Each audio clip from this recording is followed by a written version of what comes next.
আজকে যে অঙ্কটা আমরা করেছি সেই অঙ্কটার মধ্যে অনেকগুলো ফর্মুলা কাজে লাগিয়েছি প্রজেক্টাইল মোশনের। সে প্রজেক্টাইল মোশনের ফর্মুলাগুলো আমি তোমাদেরকে দেখিয়েছি, কিন্তু আমি তখন সলভ করতে গিয়ে আমি তোমাদের বলতে ভুলে গেলাম যে ফর্মুলাগুলো যদি তোমরা কোনো বইয়ে যদি না পাও বা কোথাও যদি বুঝতে অসুবিধা হয় তাহলে অবশ্যই কমেন্ট সেকশনে জানিও। তাহলে আমি একটা আলাদা ভিডিও করব, ওই ফর্মুলাগুলো ডিরাইভ করে তোমাদেরকে দেখাবো যে কিভাবে ওই ফর্মুলাগুলো এসছে। আচ্ছা, আজকে যে প্রবলেমটা তোমরা স্ক্রিনে দেখতে পাচ্ছ, এই প্রবলেমটা কিন্তু আইআইটি অ্যাডভান্স 2022 সালে এসেছিল। এবং এই প্রবলেমটা একটু কঠিন আছে, ইন দ্য সেন্স কি এই প্রবলেমটা করতে গেলে তোমাদের প্রজেক্টাইল মোশনের সমস্ত ফর্মুলাগুলো কিন্তু মুখস্থ থাকতে হবে।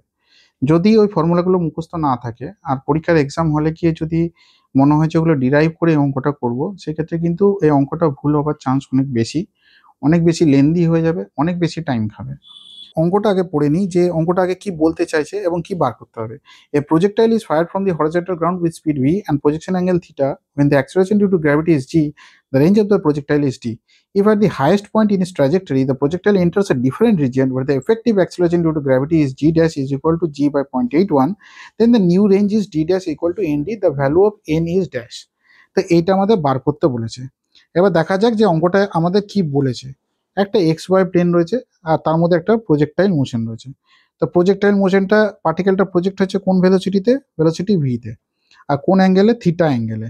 এবার বলেছে যখন অ্যাক্সেলারেশন ডিউ টু গ্র্যাভিটি হচ্ছে জি, তখন পার্টিকেলটা যাচ্ছে কত দূর? ডি ডিস্টেন্স অবধি যাচ্ছে।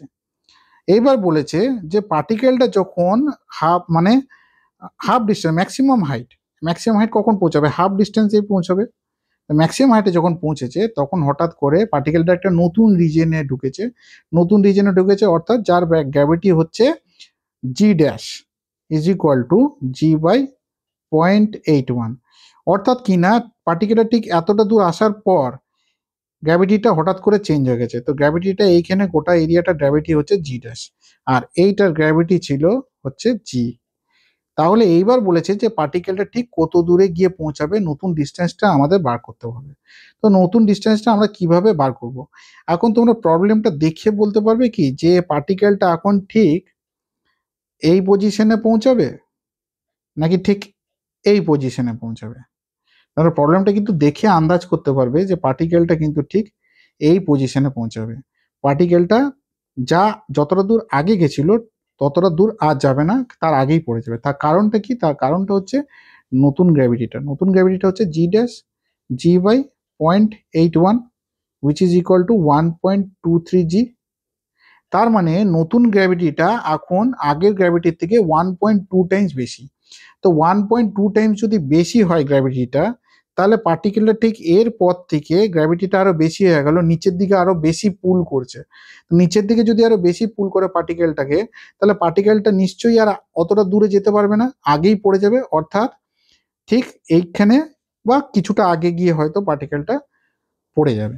তো পার্টিকেলটার যে নতুন ডিস্টেন্সটা d dash should always be less than the আগের ডিস্টেন্সটা, d dash must be less than d. এবার যে প্রবলেমটা আমাদের রয়েছে, প্রবলেমটা আমরা প্রসিড করব। তো এবার প্রবলেমটা প্রসিড করার আগে আমাদের জানতে হবে যে কি কি প্রজেক্টাইল মোশনের ফর্মুলা আছে। প্রজেক্টাইল মোশনের ফর্মুলাগুলো কি কি সেগুলো আমরা আগে জেনে নিই। প্রথম হচ্ছে time of flight T. Time of flight মানে কি?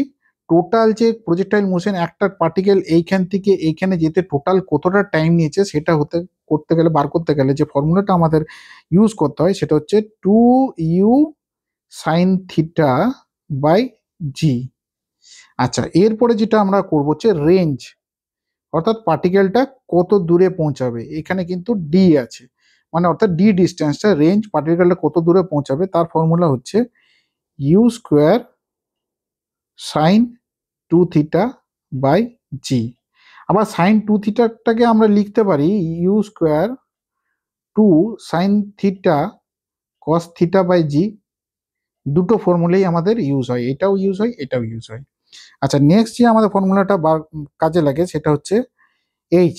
এইচ হচ্ছে ম্যাক্সিমাম ডিস্টেন্স, অর্থাৎ কি না এই এইচটার ফর্মুলা হচ্ছে কি u square sine square theta by 2g। আরও একটা ফর্মুলা আমাদের কাজে লাগে, সেটা হচ্ছে, আর এই অঙ্কতেই আমাদের কাজে লাগবে, সেটা হচ্ছে এটা কিন্তু একটু টিপিক্যাল আছে, একটা হেলিকপ্টার আছে, হেলিকপ্টার থেকে একটা ব্যাগ, এখানে এটা হচ্ছে গ্রাউন্ড লেভেল, একটা ব্যাগ ফেলে দেওয়া হলো নিচে, তাহলে ব্যাগটা নিশ্চয়ই ডাইরেক্টলি নিচে পড়বে না, হেলিকপ্টারটা এইদিকে মোশন আছে, তাহলে নিশ্চয়ই ইনার্সিয়া মোশনের জন্য ব্যাগটা ঠিক এই পজিশনে পৌঁছাবে, এর হাফ প্রজেক্টাইল মোশন। তাহলে হাফ প্রজেক্টাইল মোশনের যে টাইমটা লাগবে, এই যে মোশনের যে টাইমটা লাগে, সেই টাইমটা হচ্ছে √2h/g, এই হাইটটা √2h/g, যে জিটা অ্যাড করছে তার উপরে। আচ্ছা, এই ফর্মুলাটা কোথায় পাবে তোমরা? এই ফর্মুলাটা কিন্তু এইচ.সি. ভার্মার বইয়ে পেয়ে যাবে, একটা প্রবলেম সামের মধ্যে ফর্মুলাটা খুব ভালো করে ডিরাইভ করে দেওয়া আছে।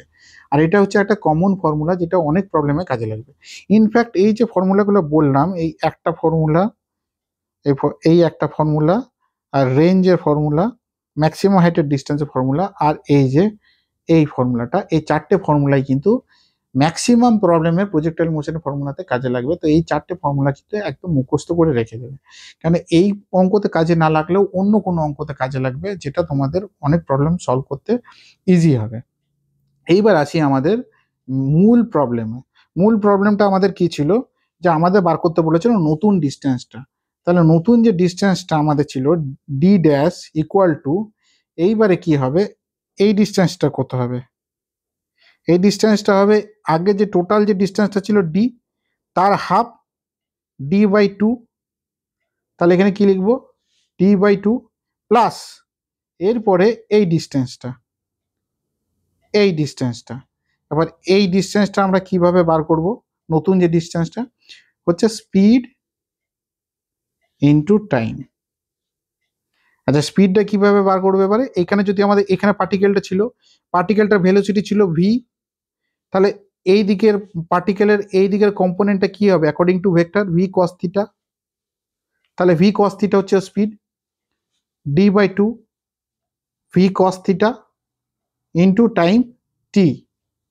তাহলে d/2 plus v cos theta into time টিটা এবার ভাগ করতে হবে। টাইম টিটা এবার আমাদের এই ফর্মুলাটা কাজে লাগাবো, এই ফর্মুলাটা, এই যে এই ফর্মুলাটা রয়েছে, এই ফর্মুলাটা।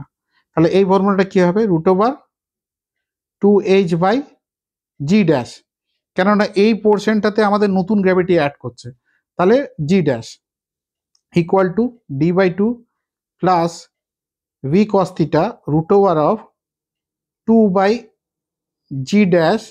এইচটা আমাদের কি হবে, এইচটাতে আমাদের এই ফর্মুলাটা কাজে লাগাবো এবারে, এটা হবে ইউ স্কোয়ার। ইউ স্কোয়ারটা এখানে কি, v square sine square theta by 2g, 2টা এখানে বাদ দিয়ে দিলাম।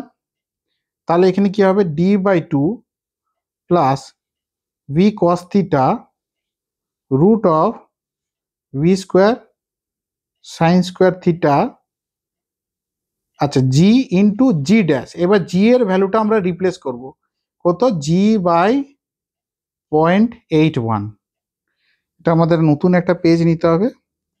আচ্ছা, পরের পাতায় চলে যাই। এবার ফর্মুলাটা দেখে নিই আগে কি করেছিলাম, d/2 is equal to d/2 plus v cos theta into √v square sine square theta, v square sine square theta divided by g square by 0.1। G square by 0.1 মানে হচ্ছে 0.81।